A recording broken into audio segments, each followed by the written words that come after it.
morning. Somebody's phone is down here underneath making noises. I don't know what that's all about. Good morning. Joining me are Lieutenant Governor Boyd Rutherford and Chief Legislative Officer Kiefer Mitchell. The legislative session begins on Wednesday in the middle of an unprecedented global pandemic, which has caused devastating economic hardship for so many struggling Marylanders and small businesses.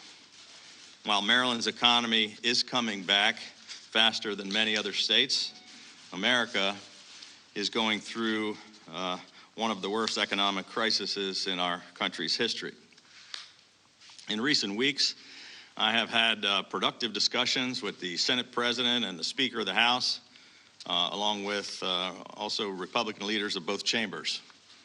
It is clear to all of us that the primary focus of the 2021 legislative session must be providing additional immediate economic relief to the hundreds of thousands of struggling families and the tens of thousands of small businesses that have been impacted by the pandemic.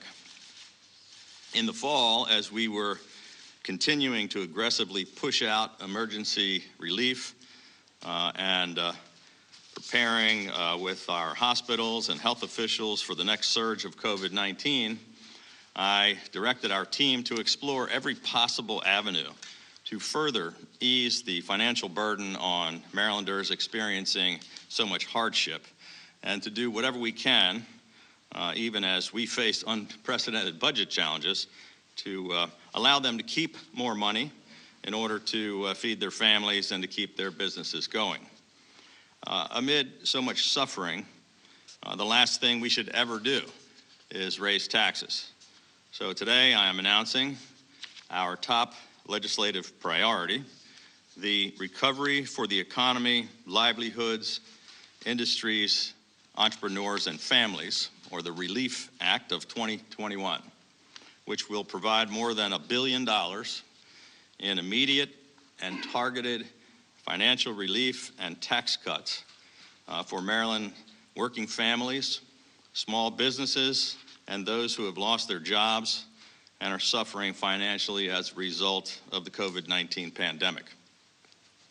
This stimulus and tax relief package will provide $267 million in direct payments to Marylanders in need. Families who file for the Earned Income Tax Credit will receive an additional $750. Individuals will receive $450. This relief will go directly to more than 400,000 Marylanders in need, and no application of any kind is necessary. These checks can begin going out immediately as soon as the Legislative Relief Act is passed by the legislature and I sign it into law. The Relief Act also commits another $180 million in targeted tax relief for Marylanders who have lost their jobs by repealing all state and local income taxes on unemployment benefits, allowing them to keep more money in their pockets. The Relief Act of 2021 also provides $300 million in immediate tax relief to help 55,000 Maryland restaurants and small businesses by allowing them to be able to keep up to $12,000 of sales tax over the next 4 months, which will keep much needed cash in the coffers of those small businesses, which enables them to keep their doors open and to keep more people on the payroll as we confront the next phase of the pandemic. Last month, I issued an executive order which immediately prevented sudden and substantial increases in unemployment taxes on small businesses. This new Relief Act legislation will codify that emergency tax relief for all of 2021, saving small businesses $218 million. The Small Business the Relief Act will also safeguard Maryland business owners against any tax increase triggered by the receipt of state loan or grant funds, which will help small businesses keep an additional $40 million in their bank accounts. All of this targeted relief will help businesses keep their doors open and keep more people on the payroll. Since this crisis began 10 months ago, our administration has aggressively and repeatedly taken actions which assisted individuals and small businesses who are struggling as a result of the pandemic and to prevent the collapse of our state's economy. Those previous executive actions I've already taken have totaled more than $700 million in emergency economic relief to the Marylanders and small businesses who needed it the most. We provided $220 million in grants and forgivable loans to Maryland small businesses, $108 million in emergency tax relief, $80 million in relief specifically for bars and restaurants, $50 million for the hospitality industry, $40 million for healthcare providers, $35 million for entertainment venues, $30 million through our layoff aversion fund, protecting 21,000 jobs, $10 million for low-interest loans to small and minority businesses, $10 million for farmers, watermen, and producers, $7 million for local arts organizations. We have made rental assistance one of our highest priorities, backing up one of the strongest eviction moratoriums in the country with $90 million in relief for rental payments, legal services, and affordable housing. We have directed $20 million to Maryland food banks and boosted the temporary cash assistance benefit for 62,000 Marylanders. On top of the more than $700 million which we have already announced, this new Relief Act emergency package brings us to more than $1.7 billion in state emergency economic relief for Marylanders and small businesses. In addition, after 8 months of urging leaders in Washington to act, Congress finally reached a bipartisan consensus on the federal relief package, which will allow us to provide Marylanders with an additional $15 billion of COVID-19 economic relief. In addition, $10 billion in Paycheck Protection Program funding will be provided through the CARES Act, and an additional $4 billion in individual assistance funding, including direct stimulus checks for Marylanders, as well as enhanced unemployment and SNAP benefits. Last week, Maryland became the first state in the nation to begin accepting claims for the extended federal unemployment programs. And we have already paid out $105 million in those benefits. Prior to all of this new relief, we have already paid out $8.7 billion in unemployment benefits to more than 709,000 Marylanders.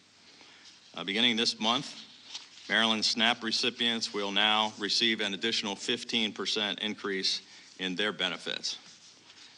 We also are able to provide another $400 million in rental assistance, which we will be able to use to help further immediate relief for rent and utility bills. Businesses will receive an additional $7 billion from the through the federal bill, including another round of the Paycheck Protection Program.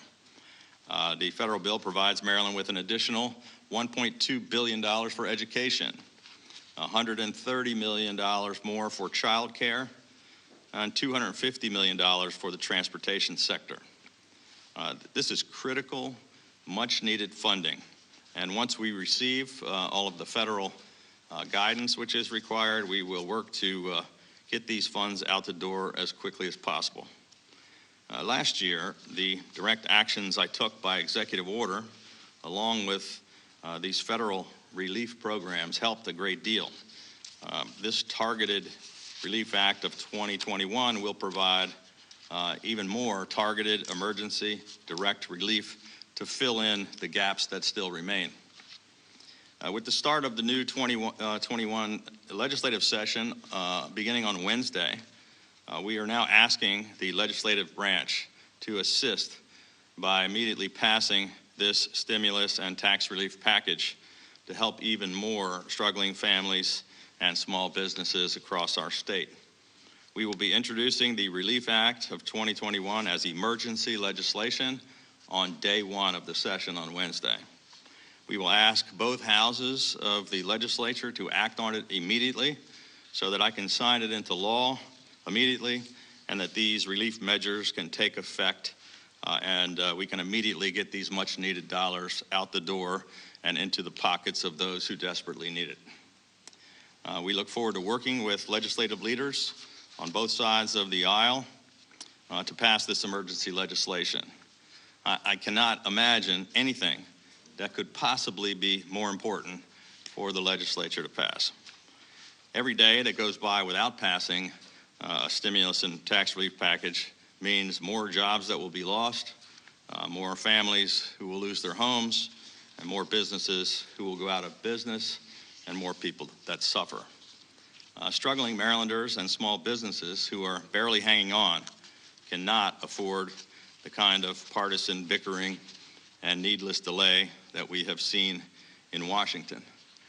For 6 years, Maryland has been setting an example for the nation of how respectful and effective government can work across the aisle together in order to find bipartisan common sense solutions.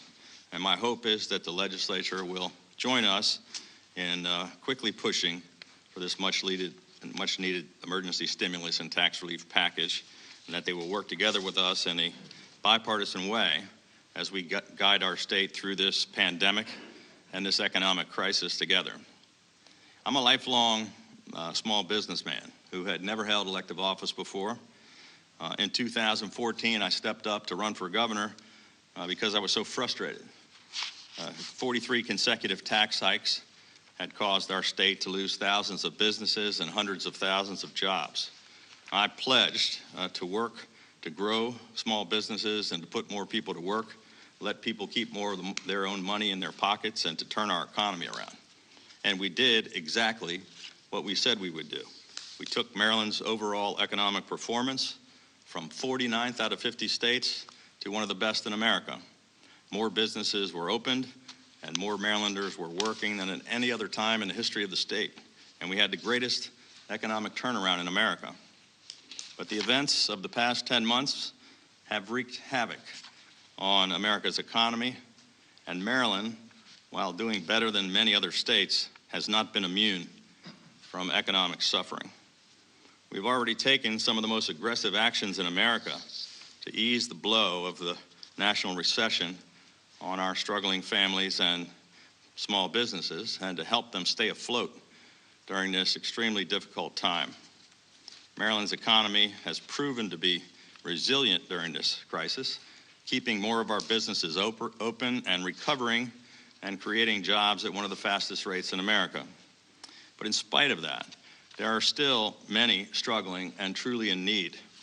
And I want the people of this great state to know that in the months ahead, no one will fight harder on behalf of our struggling Marylanders, our struggling families and small businesses.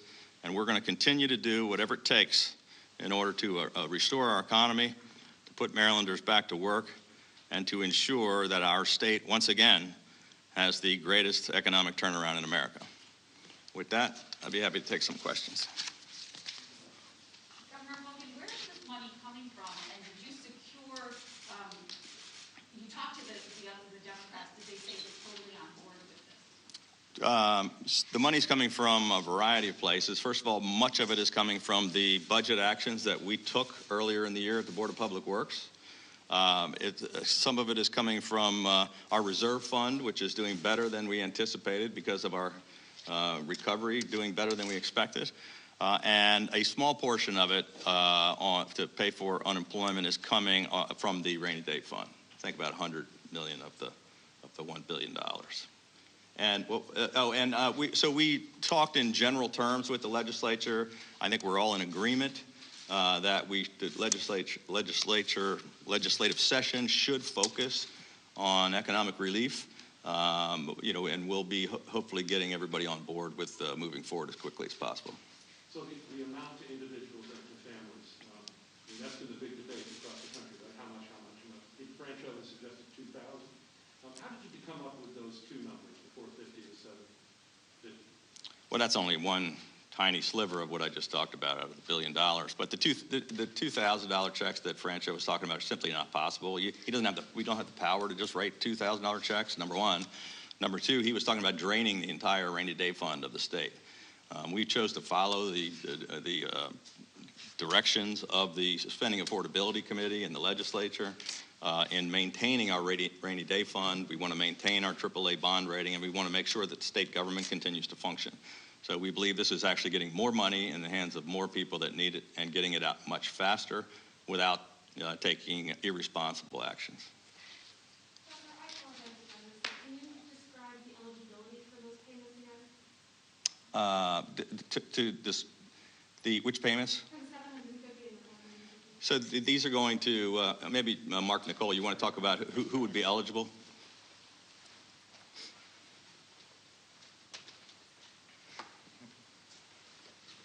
Thank you, Governor. So the eligibility for the $750 and $450 payments are tied to Marylanders who have qualified for the Earned Income Tax Credit in 2019, and those who will be eligible for it in 2020. So these are the lowest income Marylanders who get that assistance. It's in addition to and separate from the additional federal, which, you know, I think in the coming weeks we're also going to see that increase. Governor, given the tough budget situation ahead of you, can you go into a little bit of detail about how you intend to pay for this and what other sorts of priorities might not get funded in order to make sure that these checks get? Well, we have a couple of weeks. I think January 20th we roll out our budget. We think we're going to continue to be able to fund all the most important functions of government. We thought this was very important to keep our economy going, and it was a fiscally prudent way to go about it. I'm sorry, where is the money coming from? I just answered her question on that. It's coming from a variety of different places. Most of it is money we've already recognized by savings from the cuts that we took at the Board of Public Works. Some of it is coming from the reserve fund, which is much higher than we anticipated because the economy is starting to do a little better, and about $100 million of it is coming from the rainy day fund. Thank you, sir. Does the rent assistance also pick up mortgage assistance, or home lenders just backing up? I think this money is specifically for rental assistance and not mortgages.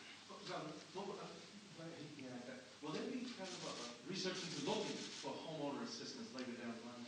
Absolutely. I think it's one of the things we have to do. I think it's one of the things they're looking at with the new bill that they're talking about in Washington. Governor Hogan, can you talk about unemployment? I know you mentioned this as well. We're still seeing some issues with the unemployment system, and I know you've talked a lot about how you increase workers and whatnot, but we're still getting flooded with calls from people. What is the problem? Just the overwhelmed system? Is there not enough people working? What's going on? I think we're doing better than almost any other state in America. It is a big problem in that hundreds of thousands of people are being paid billions of dollars in spite of, we were the first to set up a computer system to handle all of them. We were the first ones to now be accepting these checks. We're moving at a much faster rate than almost every other state in the country. But there's still about 4% of the people that haven't gotten paid yet, and that's because they have very complex problems that are going to take many, many months to resolve. We have a law that requires us to not just deny them, but to spend perhaps months or a year going through an appeals process, and that's what most of that is about. But we've taken care of 94, 96%, and paid out 709,000 people $8.7 billion. So I'm sure you will continue to hear for years that people have said, I didn't get my unemployment check, because many people are not going to get one. Governor, if I may pivot for a minute, since you last held a press conference, threats against state capitals and Republican leaders who don't go along with President Trump are escalating. There's apparently a group planning an attack on state capitals soon. Have you fielded threats against this state house, your administration, and have you added additional security measures since you last spoke? So we are taking additional security measures here at the State House complex, both the Capitol Police and the Maryland State Police. I have a security team briefing later this afternoon, not only to talk about the situation in Maryland, but our additional assistance in Washington with all of our allied police forces in Maryland and with our National Guard, which we've increased the number of and the mission for. I have a call this afternoon with Governor Northam and Mayor Bowser to talk about coordination in the region.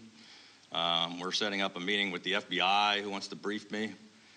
So in addition to the start of the legislative session and massive vaccination rollout, and dealing with the COVID numbers. We're also dealing with tons of security issues, both here in the state and in our nation's capital. And we're going to be continuing to work on that, day and night between now and probably the inauguration.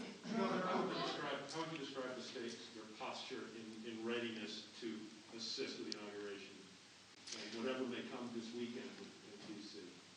Well, we, 'cause Maryland and many of our police departments and the whole state and the Guard are always somewhat involved in inaugurations. This is obviously a much more heightened situation. We have already 500 Guard members in the city. We've beefed up our police presence, and I think we're going to be increasing several hundred more Guard members after we finish our discussions. There's now a lot of talk and coordination between all the federal agencies and all of the regional partners. So hopefully everybody will be able to be prepared. Governor, a number of lawmakers in your own party are talking about the possibility of legislation that would require you or a future governor to come to the legislature to extend the 30-day state of emergency. Can you talk a little bit about, does the legislature need additional power to check the governor on states of emergency? Well, that would be about probably the dumbest thing I've ever heard in my life, because if you have the whole purpose of the Constitution setting it up that way, the reason we have this in statute is if you have an emergency and it's a state of emergency, you can't wait a year for the legislature to come back and ask permission. You have to take action like that day, not to have it debated for 90 days or say, well, there's another legislative session in 9 months. You can't take emergency powers away from the people that have to take immediate actions, which we've been taking now for 10 months.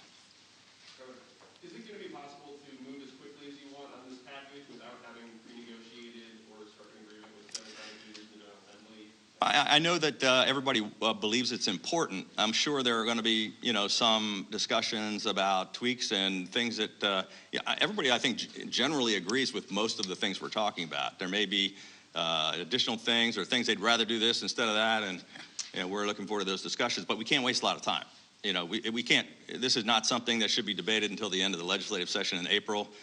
In the meantime, we're losing thousands of businesses and tens of thousands of people losing their jobs and their homes. Last question. If the legislature continues to debate this and the negotiations take longer than you're willing to wait, are you ready to go at this alone? Well, so we took every action that we could take alone. These tax changes and the things that we're talking about that extend beyond the state of emergency, the legislature must pass the legislation. That's why they're in this package. We would have taken these actions already. I know there's talk from the comptroller about we just send everybody checks. Well, that's just not the way the law works. This requires an act of the legislature. Should the National Guard be armed in the district? I think they probably should, yeah. Thank you.